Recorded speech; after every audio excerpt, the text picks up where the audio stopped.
Hey there, couples. Today on the channel, we're going to have a little bit of an awkward conversation. We're going to talk about the rule book for sex. And Tracy, for some couples, they just get a little cringy when they think about conversations around sex. Yeah, but you know what? I just want to encourage couples right from the very beginning that a lot of couples struggle in this area of their marriage. And it's really important to be able to talk about it and to be free about talking about the pros and the cons, the things that are working well, the things that are a struggle. Because as you unpack that as a couple, you'll be able to move forward in a healthy way in your sex life, which is really important to a healthy marriage. All right, so let's start with the definition. Your rule book for sex is your unconscious belief about how sex should work in marriage. This definition comes from a book written by Kevin Lehman called Sheet Music. And he uses this term, the rule book, to help couples understand that when you're having struggles in your sex life, it's because you're both coming to intimacy with your own expectations, your own experiences, the things that have kind of shaped your view of sex. And unless you get on the same page with your rule book, then you're always going to be maybe working off a different set of sheet music. All right, so in this video, we're going to give you 3 tips for rewriting your rule book. So this is a great conversation for you and your spouse and maybe even a mentoring couple to sit down and talk through some of these tips. Number 1, it's important that you discover together your stories and your expectations for sex. Discovering your story and your expectations is really something couples should do way in the beginning in your premarital time. But for a lot of couples, you go into marriage thinking the sex piece is going to be the easy piece, right? That's the part of the relationship that requires no work, but that's where we're wrong. It's going to be really important, if you haven't done this already, to take the time to hear each other's stories, to learn what their rule book was of how they were raised to view sex, what experiences that they've had, all the things that shape your spouse's view of sex is really important for you to understand, to know how are we going to make our sex life better. Yeah, and we'll get you started with just a few questions here, and we'll put these below the video. Question number 1, were your parents playful and affectionate, or were they cold and distant? Because that's going to impact your view of sex in marriage.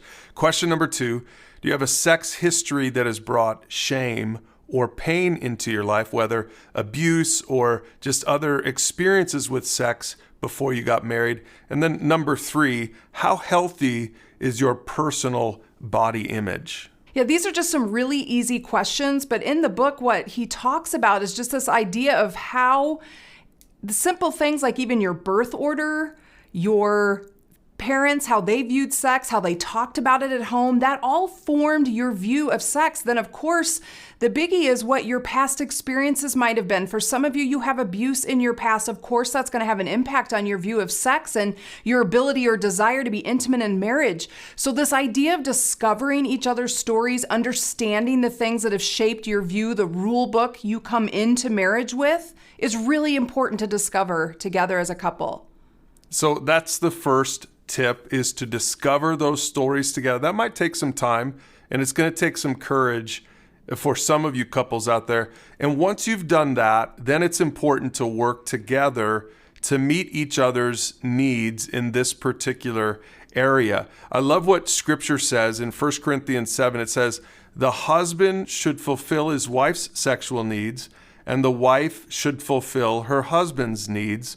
The wife gives authority over her body to her husband, and the husband gives authority over his body to his wife. You talk about intimacy, right? That you're giving control of your body. That's kind of the essence of what Paul is saying there is. So in marriage, if you are not even able to talk about your expectations for sex or the things that have been hard for you or your history that makes certain parts of sex hard for you, then how are you really going to be able to surrender your body and really be able to give yourself fully in an intimate act with your spouse?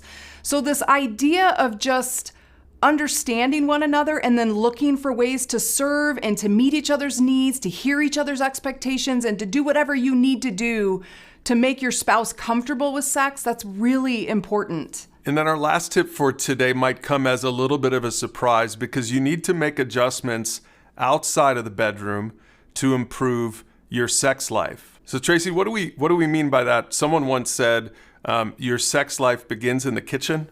That sounds a little bit awkward. You know what? This is the piece that I think a lot of couples miss, and especially for husbands, because typically, not always, but typically the husband, maybe they have more of a desire for sex, or that's more of their love language is that physical touch. And for wives, maybe that's not first on their list, and so they don't have the same drive or need for that. So husbands, I'm telling you, it'll do a lot of good work to lay that groundwork for more intimacy in your marriage if you're speaking your wife's love language, which might be more about acts of service, maybe cleaning up the dishes might get your wife more in the mood, so to speak. But really, that third point is just about serving one another in different areas of your relationship, building trust with each other in communication, and valuing each other's opinions is going to go a long way to affect your ability to be intimate in the bedroom, because you're all interconnected. You're one in every way. So if you're disconnected or don't trust each other in one area of your relationship, of course that's going to impact what happens in the bedroom. So work hard at your relationship in every area of your life so that you can come together safely and in an intimate way where you can care for one another and serve one another, even in the bedroom. So if you want to rewrite your rule book for sex and marriage, discover together your stories and expectations, and then work together to meet each other's needs in this area, and then make adjustments outside of the bedroom to improve your sex life. If you want to learn more about this, or if you want to see the book where this comes from, we'll give you all those links down below, along with discussion questions, so that you can talk about it with your spouse or with a mentoring couple.